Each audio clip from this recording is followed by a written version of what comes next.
So hi guys, நான் உங்கள் Alexa. So இன்றைக்கி சண்டே ஈவினிங் நாங்கள் அப்படியே அசைன்மெண்ட்ஸ்லாம் பண்ணிகிட்டு இருக்கும்போது அப்படியே விண்டோ வழியாக பார்க்கும்போது அந்த ப்ரௌனி ஷாப் பார்த்தோம். எங்கள் ரூமில் இருந்து பார்த்தா தெரியும். ஸோ திடீர்னு டெம்ப்ட் ஆயிடுச்சு ப்ரௌனி சாப்பிட்லான்னு. ஸோ நாங்கள் இப்போ சாப்பிட போகிறோம். வாங்க ப்ரௌனி சாப்பிட போகலாம்.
Eternity later. ஸோ கைஸ், என்ன ஆச்சுன்னா நாங்கள் ப்ரௌனின்னு கடை பேரை பார்த்த உடனே அது நம்ம ஊரில் இருக்க மாதிரி ப்ரௌனி ஷாப்புன்னு நாங்கள் நினச்சிட்டோம். பட் ஆனால் அது வந்து ஒரு பார். அந்த ஓகே, அங்கே ப்ரௌனி இருந்துச்சு, மெனு கார்டு பார்த்தோம், ப்ரௌனி இருந்துச்சு, காஃபி இருந்துச்சு அண்ட் ஸ்நாக்ஸ் இருந்துச்சு. ஆனால் அதில் இன்னொரு சிக்கல் என்னென்னா பெர் பர்சனுக்கு 1000 rupees டெபாசிட் பே பண்ணணுன்னு சொல்லிட்டாங்க. அப்புறம் நாங்கள் அப்படியே நைஸாக கலந்து வெளில வந்துட்டோம். ஸோ இப்போ நெக்ஸ்ட்டு எங்கள் பிளானை சேஞ்ச் பண்ணிவிட்டு நாங்கள் வேறு ஏதாவது கஃபேக்கு போயிட்டு உங்களை மீட் பண்ணுறோம்.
நான் நேரத்துக்கு போயிருப்பேன், வாயை தூக்கிட்டு.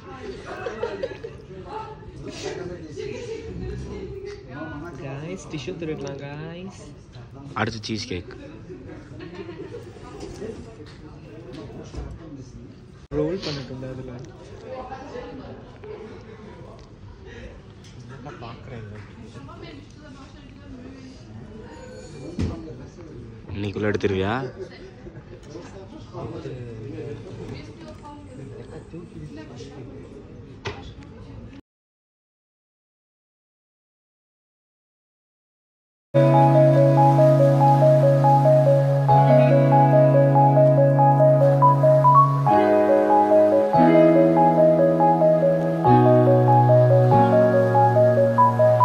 சாப்பிட்டு முடிச்சாச்சு.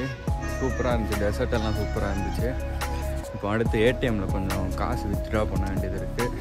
நேராக ஏடிஎம் போகலாம். ஏடிஎம் போயிட்டு ஹாஸ்டல் போகலாம்.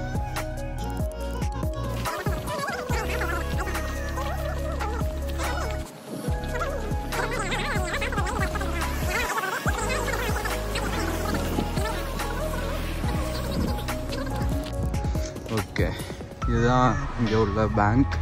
ஸோ இந்த பேங்க் வாசலில் ஏடிஎம் இருக்குது. இங்கே தான் நம்ம கேஷ் வித்ட்ரா பண்ண போகிறோம்.